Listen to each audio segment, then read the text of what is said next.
Eureka! Nous allons voir ensemble comment gâcher du mortier. Voici les différentes étapes à suivre.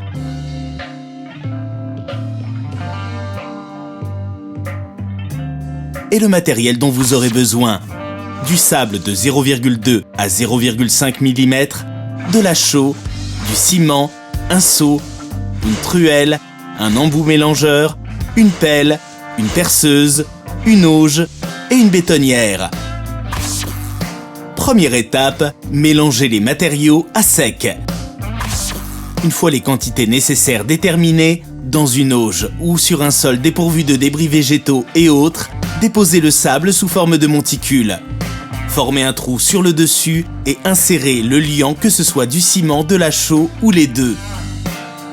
Mélangez bien le tout avec une pelle ou une truelle pour obtenir une préparation homogène et de couleur uniforme. Deuxième étape, incorporez l'eau. Reformez un monticule avec la préparation, sans oublier de creuser un trou sur le dessus. Ensuite, versez les 2/3 du volume d'eau déterminé. Mélangez bien et ajustez le volume d'eau sans dépasser la quantité. Il est important que la préparation reste sèche. Si vous avez peu de place et que vous travaillez dans un seau, vous pouvez utiliser un embout mélangeur monté sur votre perceuse visseuse. Troisième étape, malaxer le mélange. Pour vérifier la bonne consistance de votre mortier, lissez le tas avec la pelle ou la truelle. Le mortier ne doit pas coller aux outils et l'eau doit remonter. Faites des stries sur le mortier. Si elles se comblent, il y a trop d'eau. Si elles ne sont pas nettes, il en manque.